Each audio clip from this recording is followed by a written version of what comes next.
Rizvi, if we can start again with you, and for you to provide your sort of assessment or reflection on the project that Arjun presented, we can take that part of the conversation forward. Yes, so I'll be talking about 3 points from Arjun's work that I like most. And if anyone wants to add with me or have a conversation, they are welcome. And if Anish Bhai or Sri Bhai can add more, that will be much appreciated. So first of all, I think, as Anish Bhai said, that organic approach of Arjun is quite amenable. And the more you spend time in the at the site, the more you spend time with the client, the more you understand the parameters, and the more you have the time to rethink, to have new ideas, to synthesize with the character of the site, and to understand more about materials, to explore more. So that is very much interesting from the projects from Arjun, as he showed. He is creating sheltered one dome, and maybe he's adding the toilets and another gate, another pathway. So that makes the whole process much more parametric, rather than let's say just one construction document and we built it on the site. It creates the scope to synthesize more and to understand more. And second point is like the quality to be there. We often this quality is often not taught or not introduced in a university level or any education level. But I think, as I was saying, that in the previous century, many architects they practiced all these iconic structures and different forms of arts, different forms of practices. That was necessary. But now, in this century, we can use those bits and bits of pieces of information, those practices, and we can actually be on the ground to combine them, to collect them, to bring the multiple solutions and say this solution is more appropriate here, and this will be sustainable, this will be environment friendly, and this will be the solution for the site. That should be the approach for next at least 20 years. Maybe that will change for again, but I personally believe it should be that quality of being present on the site and being present with the client and being present with the people. So this is another ongoing approach of Arjun that impresses me. And lastly, I like materials, syntax, and language. I mean, whenever we go for an artistic practice, we go for design practice, we think of this so many possibilities. There's so many options to think of, and but then you have to think rationally and artistically, like parallelly. So how do you choose the material, and how do you choose what is the right material to use for now? The materials Arjun uses ferrocement, the plasters on the meshes. These are very much interesting in terms of spreading, interesting in terms of sustainable techniques in the community as well. Let's say Arjun works with 100 people from the community, and they see how it happens. And even when you go to their home, or you can say, I'm sure in next 5 years or 10 years, you can see the people you have worked with, they have taken your techniques and they have replicated it somehow in small scale or in larger scale, however. But that is more important because what I believe is any practice architects do, whether with a technical person or without, it replicates. People copies it and it spreads. So Correct. if it is a wrong one, if it's technically wrong, and if it's not sustainable, and if it's some aesthetic that you are using, if you are using some sort of aesthetic that is not really affordable, and that creates the discrimination between different classes. If that is the case, this whole thing will fall apart. But I think in terms of materials and language, this is a very organic approach, and this can be easily converted into something else. These China mosaic, these shells, this can be Hmm. small scale structures as well, and large Correct. structures as well. And what I think is architecture is something that should be like in the core of a child, of a community person. Let's say let's say I don't know about India, but in Bangladesh we have like registered architects, 3,000 registered architects in where we have like 15 Mm. crore community people and nationals. And 3,000 architects are not enough to build a nation, to create the environment collectively, to make a beautiful environment to live in. Uh, but these 3,000 architects what they can do is they can excite others, they can push their ideas, they can spread the knowledge and train even from the children, from the adolescents to all ages. So for that, the approach has to be organic. The approach has to be, the presence of the architect is very important, as I'm saying again. And that will create a generation in the next 10 years or 15 years who will be able to think of their periphery. They will be having these beautiful ideas, just not just ideas, these senses, to think of the trees, to think of the water body, to think of the ghat, to think of all the structure they think of. They want to live in. It's the creative art that should be spread in all sort of all age community. So for that, I will thank Arjun for his approaches. It is very amenable, and I hope this really continues. And he keeps thinking, keeps exploring, keeps bringing the most effective, the most spreadable ideas, so that all the people can have the inspirations and make copy the ideas, copy the design. It's Absolutely. to us Absolutely. when you're trained, it is often we think it negatively, that copying a design solution is not very a good practice. But Hmm. if when the design is a solution, when we're not talking about art practices, when we're talking about design solutions, if your design is a solution, it should be spreaded, it should be copied.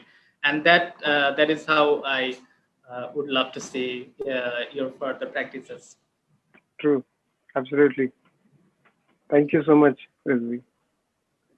Thank you, Rizvi, for that very honest assessment. Spreadable ideas, and is really something that would be lovely to kind of see how it kind of proliferates. Yeah. Yes. Um, Rizvi, do you have any any comment in terms of something that you would have liked to see the project, or something that you felt maybe needs to be kind of considered more deeply by Arjun? Is there any such kind of comment that you, or observation that you have, that you would like to share? I'm sure Arjun will figure it out himself. But as we are discussing earlier, that maybe materials, alternative materials. If we think of sustainability, carbon emission, maybe cement is not always considered the right materials. Maybe what True. can be the alternative solutions Hmm. that can be explored, and that can be experimented in similar forms, or different techniques, Correct. and it will be perfect, just perfect. Correct. Yes. Absolutely.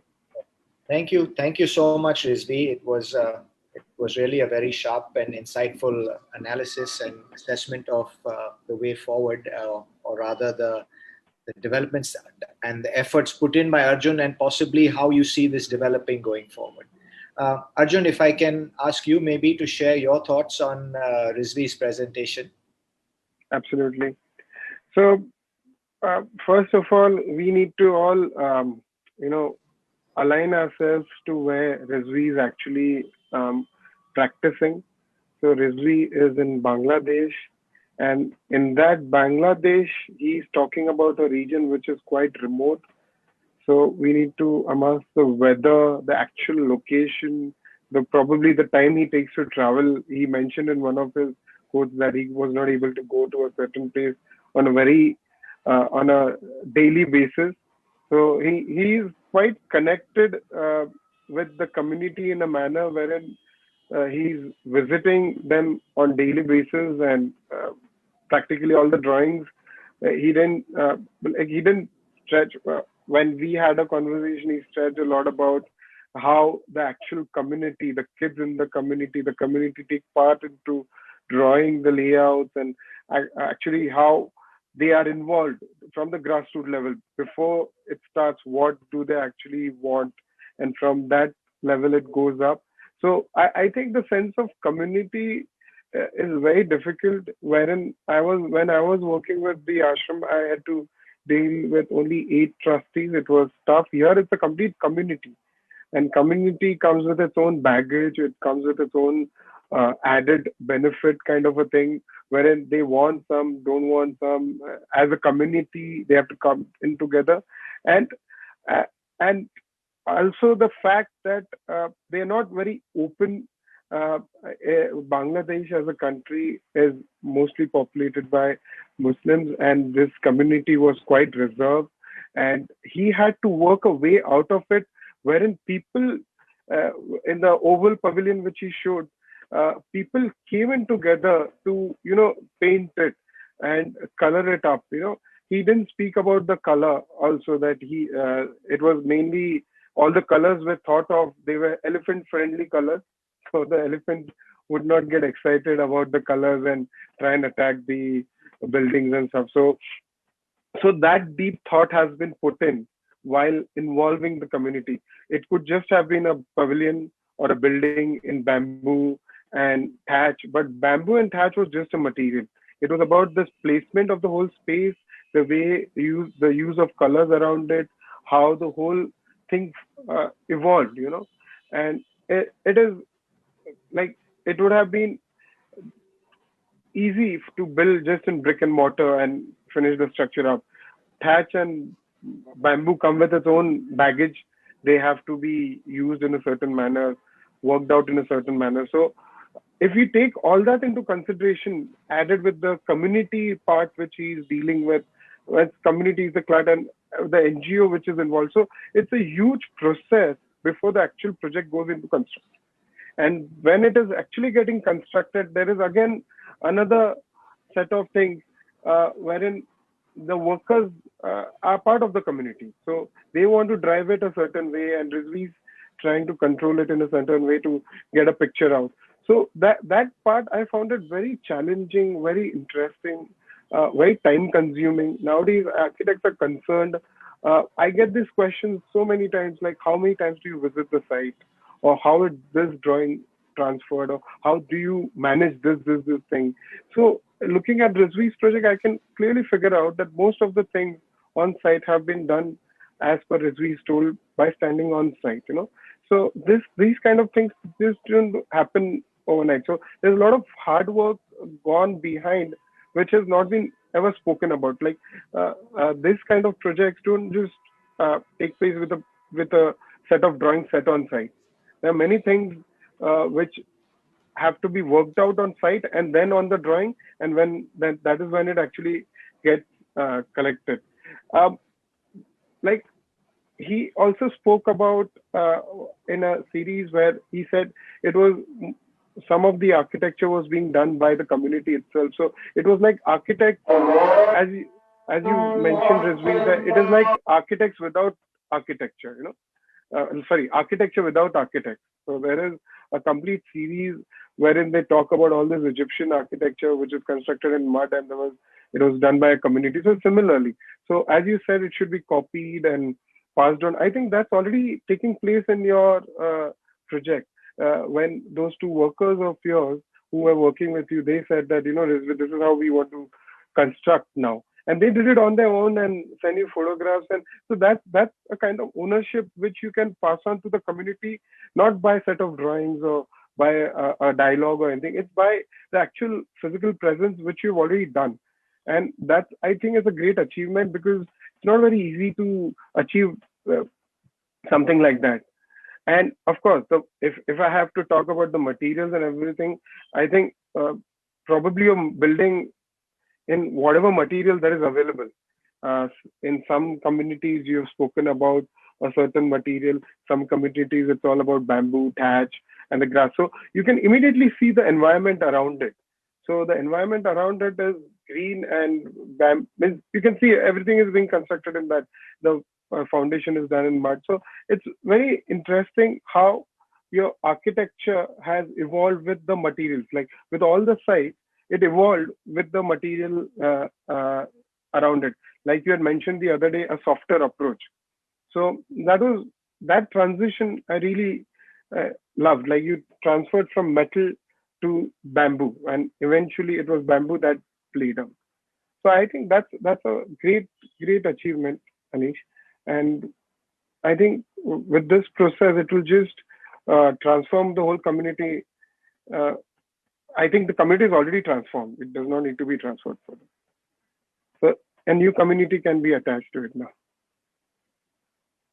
So I think it's really a remarkable effort with the community and what Rizvi has been able to achieve there. Mhm. The more I look at the kind of work that he has done, a thought that comes to me is that he went there to practice architecture or to make buildings, but in a sense, he also practiced some kind of therapy for this Correct. community, because these are people who possibly are living in very abject conditions with very disturbed minds, and to channel Mhm. that energy into a process of building, which requires some rigor and requires some thought and system. It kind of, in Correct. some ways, refocuses you. You forget about your immediate circumstances, and you suddenly now have a different focus of building this structure that is not. It's not a it's not an average structure. It is meticulous. Hmm. It has rigor in it. It is disciplined, and I think in some ways it is therapeutic in terms of how these communities have partnered with him in essence to build this. So Correct. really, I think it's a special kind of project that he's engaged on, And and what I he's think for doing you, is, Arjun's, yeah, what yeah, I go ahead. think I would like to just add a little bit there. What he's doing is not just creating buildings, he's creating a lifestyle. What Rizvi is actually doing is you're creating a lifestyle around it. So you're not just an architect there, you are adding a lot of aspects to it, where architecture is just part of it. There are other things like the window where it became a bench. So this kind of furniture making can go ahead. So there are various branches which can be created. So that lifestyle which is getting created, where the community is coming together, that lifestyle will be over the period of time will be amazing.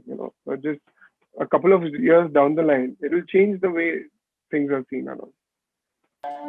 Yeah, I think these learnings have to be learned in a hard way as well, because we have had all the challenges and like different sectors here working here from the beginning.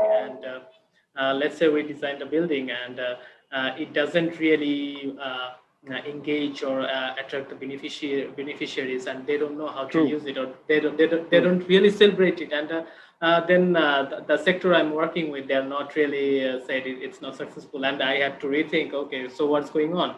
And I had to look at structures that architecturally doesn't look good, but those are going fine. And so, what are the elements? What are the elements they have? Like one structure we are so fond of. It is a Camphor Extension Center, Camphor Center. It was not designed by any architect. It was organically just some hearts collectively with a courtyard. But it had like so many trees, flowers, and the center who operates the center, they were very much attached to it. So there is a layer of care, as I mentioned, that we often overlook.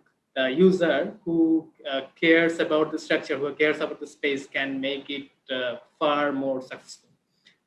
If you design a beautiful space and nobody cares about it, so I don't think that is very much valued. True. And again, as we always try to use one title here, that we are trying to use architecture as a connecting tool, not just practicing architecture, but as a connecting tool to the people who matters. Yeah. Correct. I think it's beautifully articulated, and I think on that note that it is really a connecting tool both for Arjun and for Rizvi. I think your projects connect very deeply with the ashramites who use it, and it's a place of great reflection and repose for them. And for Rizvi, the place is a place for rehabilitation and rebuilding yourself, really, being a refugee camp. So I think architecture clearly in both these cases contributes a great deal in, in connecting people and recharging them and rejuvenating them. So it's really been a very engaging and insightful discussion. Your projects are very diverse. They are not the cookie cutter variety and glossy overcoats that one sees in contemporary practice. They demonstrate a particular earthiness and a reality which is really refreshing to see how certain challenges are navigated by both of you. I think it is exceptional. I wish you all the success in your practices going forward. I'm sure there's lots still to do in the ashram, and there's lots still to do in the refugee camp.